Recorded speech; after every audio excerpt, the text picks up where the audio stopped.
નમસ્તે. આજે આપણે સમજીશું જાતકનો જન્મ સમય રાતના થયો છે કે દિવસનો.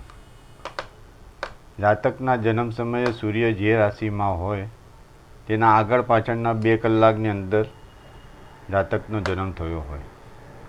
જેમ કે જન્મ લગ્નથી સૂર્યનું બ્રહ્મણ, પહેલા સ્થાનને જો સૂર્ય બેઠો હોય તો સવારે જન્મ થયો હોય, પછી 12મા સ્થાને સૂર્યોદય થાય છે, પછી બપોર થાય છે, બપોરનો સમય થાય છે, પછી 12 વાગ્યા પછીનો સમય થાય છે, પછી સૂર્યાસ્ત થાય છે. સૂર્યાસ્ત પછી 12 વાગ્યાનો સમય, રાતના 12 વાગ્યાનો સમય, રાતનો સમય ને સૂર્યોદય પાછો. આને આપણે પાછા નીચેથી સમજીશું બીજી કુંડલીમાંથી. જેમ કે સૂર્ય જે ભાવમાં હોય તે પ્રમાણે જાતકનો જન્મ સમય થયો હોય અંદાજિત. જેમ કે પહેલા ભાવમાં સવારના 6 થી 8 વાગ્યાની વચ્ચેનો જન્મ થયો હોય, સૂર્ય બેઠો હોય તો પછી ક્લોકવાઇઝ આપણે જવાનું. આમ ક્લોકવાઇઝ તમે જશો તો પછી 12મા ભાવમાં સમય થશે 8 થી 10નો સમય થયો. 11મા ભાવમાં 10 વાગ્યાથી 12 વાગ્યાની વચ્ચેનો સમય છે. બપોરના 12 થી 2નો સમય છે.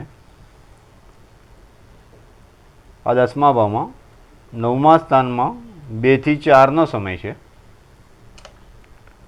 બપોરનો સમય. 8મા ભાવમાં સાંજે 4 થી 6નો સમય છે. 7મા સ્થાનમાં સાંજના 6 થી 8નો સમય છે. 6ઠ્ઠા સ્થાનમાં સાંજે 8 થી 10નો સમય છે.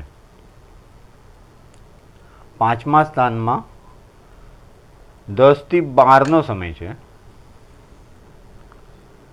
4થા સ્થાનમાં મધ્યરાત્રિ એટલે 24 ને 2 એટલે રાત્રે 12 વાગ્યાથી 2 વાગ્યાનો સમય છે. 3જા સ્થાનમાં રાત્રે 2 થી 4નો સમય છે. બીજા સ્થાનમાં પરોઢિયે 4 થી 6નો સમય છે. હવે આ 12 સ્થાનમાં 2 કલાકના સમય આપેલા છે, અંદાજિત છે. એટલે સૂર્ય જે રાશિમાં બેઠો હોય ને જન્મ કુંડલીમાં તે પ્રમાણે તે સમય દરમિયાન એનો જન્મ સમય હશે. જાતકના જન્મ સમયે સૂર્ય જે રાશિમાં બેઠો હોય અને જે સ્થાનમાં બેઠો હોય તે પ્રમાણે જાતકનો જન્મ સમય હશે. જેમ કે સૂર્ય કોઈની કુંડલીમાં 4થા સ્થાને બેઠો છે, તમારા હાથમાં ખાલી ફક્ત કુંડલી જ આવી છે અને તમે કુંડલીમાં બધા ગ્રહો બેસેલા હોય, ત્યાં સૂર્ય બી બેસેલો હોય, કોઈ બી સ્થાનમાં સૂર્ય સમજો 4થા સ્થાનમાં બેઠો હોય તો તમે એમ કહી શકો કે આ જાતકનો જન્મ સમય રાત્રે 12 થી 2ના વચ્ચે થયો છે. આ 2 કલાકના સમય ફિક્સ જ છે.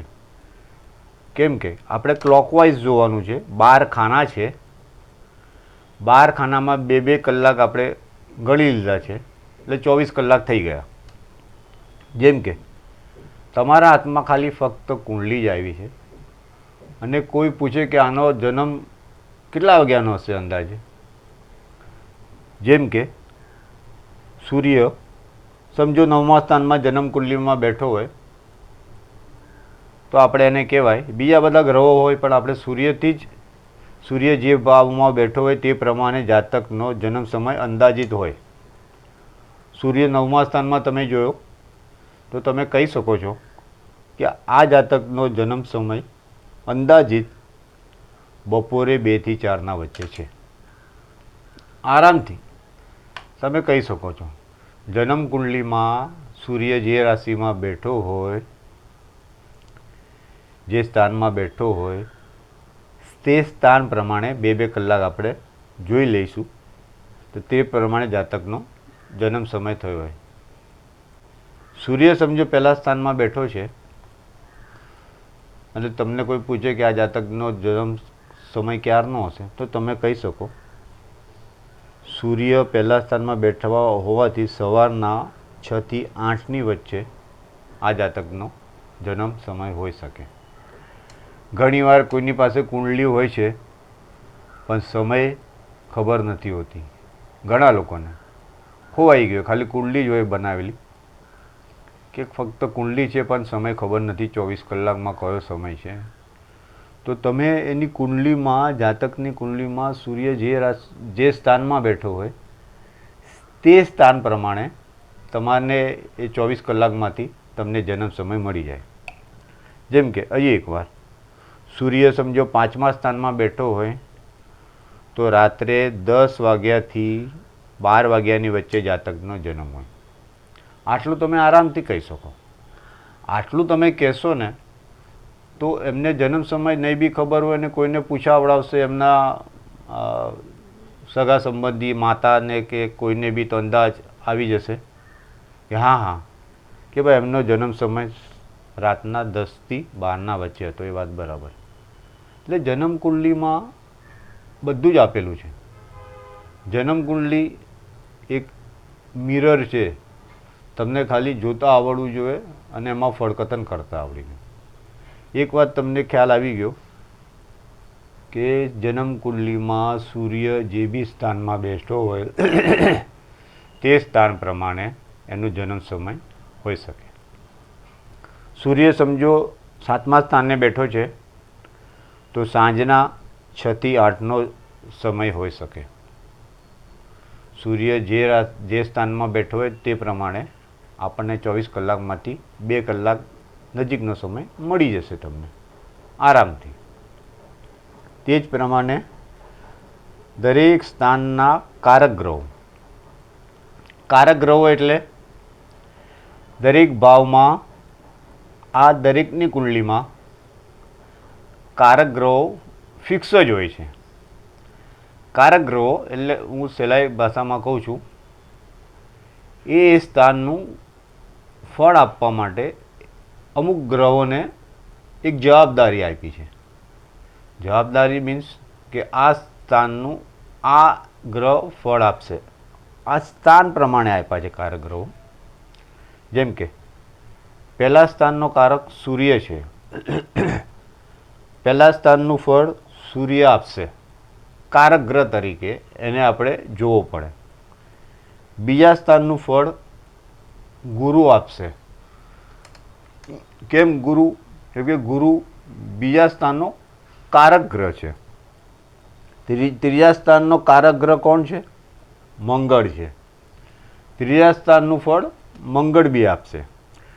આ દરેક જાતકની કુંડલીમાં આ કારક ગ્રહો ફિક્સ જ છે. જેમ કે ચોથા સ્થાનનો કારક ચંદ્ર પણ છે. ચોથા સ્થાનનો કારક બુધ બી છે. ચોથા સ્થાનનો કારક મંગળ બી છે. 5મા સ્થાનનો કારક ગુરુ છે. છઠ્ઠા સ્થાનનો કારક ગ્રહ મંગળ અને શનિ છે. 7મા સ્થાનનો કારક ગ્રહ શુક્ર અને ગુરુ છે. 8મા સ્થાનનો કારક ગ્રહ શનિ છે. 9મા સ્થાનનો કારક ગ્રહ સૂર્ય અને ગુરુ છે. 10મા સ્થાનના કારક ગ્રહો બુધ, ગુરુ, સૂર્ય અને શનિ છે. 11મા સ્થાનનો કારક ગ્રહ ગુરુ છે.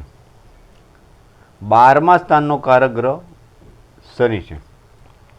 આ 12 સ્થાનના કારકો ફિક્સ જ હોય છે. એ દરેકની કુંડલીમાં આપણે આ રીતે જ જોવાનું છે.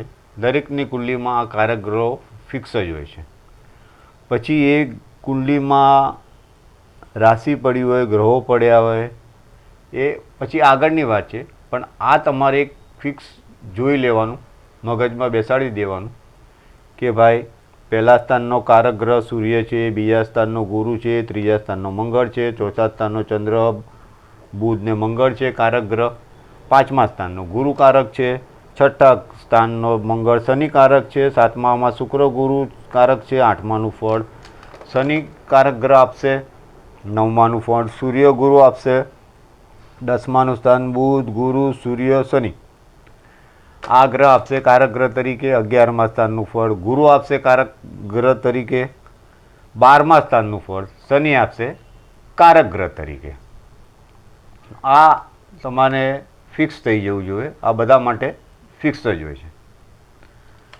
હવે ગ્રહોની અવસ્થાનો કોઠો છે, ગ્રહની એક અવસ્થા હોય છે જે બેકી રાશિના અંશ સુધી કોઈ બી ગ્રહ બેકી રાશિમાં બેઠો હોય જન્મ કુંડલીમાં, જેમ કે વૃષભ રાશિમાં, કર્ક રાશિમાં, કન્યા રાશિમાં, એટલે બેકી રાશિમાં જે 25 અંશથી 30 અંશની વચ્ચે બેઠો હોય જન્મ કુંડલીમાં, તો એની જે અવસ્થા હોય એ બાલી અવસ્થા કહેવાય. બેકી રાશિમાં 19 અંશથી 24 અંશમાં જે ગ્રહ બેઠો હોય એ કુમાર અવસ્થાનો કહેવાય.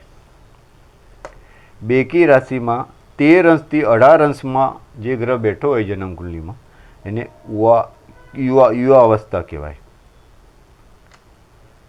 બેકી રાશિમાં જન્મ કુંડલીમાં કોઈ બી ગ્રહ 7 અંશથી 12 અંશમાં બેઠો હોય તેને વૃદ્ધાવસ્થા કહેવાય. બેકી રાશિમાં કોઈ બી ગ્રહ 0 અંશથી 6 અંશમાં બેઠો હોય એને મૃત અવસ્થા કહેવાય. એવી જ રીતે એકી રાશિમાં 0 અંશથી 6 અંશમાં કોઈ ગ્રહ બેઠો હોય તેને બાલ્ય અવસ્થા કહેવાય. તેવી જ રીતે એકી રાશિમાં 7 અંશથી 12 અંશમાં કોઈ ગ્રહ બેઠો હોય એને કુમાર અવસ્થા કહે. એકી રાશિ એટલે મેષ રાશિ, મિથુન રાશિ, સિંહ રાશિ, એકી રાશિ, તમે સમજી શકો છો. એકી રાશિમાં કોઈ ગ્રહ 13 અંશથી 18 અંશની વચ્ચે બેઠો હોય અને યુવા અવસ્થા કહેવાય. એકી રાશિમાં જન્મ કુંડલીમાં કોઈ ગ્રહ 19 અંશથી 24 અંશમાં બેઠો હોય એને વૃદ્ધ અવસ્થા કહેવાય. એકી રાશિમાં કોઈ ગ્રહ 25 અંશથી 30 અંશની વચ્ચે જન્મ કુંડલીમાં બેઠો હોય તેને મૃત અવસ્થાનો ગ્રહ કહેવાય. આ ગ્રહોની અવસ્થા બતાવે છે કે ગ્રહ કઈ અવસ્થામાં છે. બાલ્ય અવસ્થામાં છે, કુમાર અવસ્થામાં છે, યુવા અવસ્થામાં છે, વૃદ્ધ અવસ્થામાં છે કે મૃત અવસ્થામાં છે. કોઈ ગ્રહ સમજો વૃદ્ધ અવસ્થામાં છે, કાંઈ કામનું નથી, એ ફળ આપવાવાળો ગ્રહ છે જ નહીં. બાલ્ય અવસ્થામાં છે તો હજી બાલ્ય છે, કુમાર અવસ્થામાં છે તો હજી કુમાર અવસ્થામાં, યુવા અવસ્થામાં કોઈ બી ગ્રહ હોય થોડો પ્રબળ કહેવાય એમ, એટલે સારું ફળ આપી શકે. જે ગ્રહ એકદમ વૃદ્ધ થઈ ગયો છે, મૃત અવસ્થામાં થઈ ગયો છે, તે ગ્રહ કંઈ કામ આપી શકવાનો નથી. એટલે આ પણ તમારે ગણિતની બાબતથી ગ્રહની અવસ્થા જોવાનો એક કોઠો છે. જેમ આપણે જોયું અહીંયા સૂર્યથી કયા ભાવમાં સૂર્ય બેઠો છે તેથી આપણને જાતકનો જન્મ સમય ખબર પડે છે. પછી આપણે જોયું દરેક સ્થાનના કારક ગ્રહો આપેલા છે જે દરેક માટે જોવા માટે ફિક્સ જ છે, દરેકની કુંડલીમાં ફિક્સ જ છે. આ કારક ગ્રહો છે. એવી રીતે ગ્રહોની અવસ્થાનો કોઠો કે ગ્રહ કઈ અવસ્થાનો છે. ખાલી આપણે એમ જ જોઈ લઈએ છીએ કે ગુરુ ઉચનો છે, શનિ ઉચનો છે, મંગળ ઉચનો છે, પણ એની અવસ્થા શું છે. ગુરુ કર્કમાં ઉચનો કહેવાય, વાત બરાબર છે, પણ ગુરુ કેટલા અંશનો છે. ગ્રહોના બી અંશ હોય છે. જન્મ કુંડલીમાં દરેક સ્પર્શ ગ્રહો લખેલા જ હોય છે. તે ઉપરથી તમે ગ્રહોના અંશ જોવા ખબર પડે, અંશથી એની બાલ્ય અવસ્થા. ગુરુ ભલે કર્ક રાશિમાં બેઠો હોય પણ તે સમજો એકી રાશિમાં બેઠો છે કે બેકી રાશિમાં બેઠો છે, પછી તેના અંશ જોવાના કે કેટલા અંશનો છે, એ પછી યુવા અવસ્થા છે કે વૃદ્ધ અવસ્થાનો છે. હવે ગુરુ એકી રાશિમાં બેઠો છે, કર્ક રાશિમાં બેઠો છે એટલે બેકી રાશિમાં બેઠો છે. બેકી રાશિમાં ગુરુ બેઠો હોય પણ 7 અંશથી 12 અંશના વચ્ચેનો ગુરુ હોય જન્મ કુંડલીમાં તો એ વૃદ્ધ અવસ્થાનો છે. એટલું પ્રબળ બળ નહીં આપે એ ગુરુ. એટલે મારું કહેવાનો મતલબ એ છે જન્મ કુંડલીમાં ગ્રહની તાકાત જોવાની, ગ્રહની સ્ટ્રેન્થ જોવાની, ગ્રહનું કેટલું બળ પ્રાપ્ત કરે છે જન્મ કુંડલીમાં તે જોવાનું, એની પછી જ ફળકથન કરવાનું.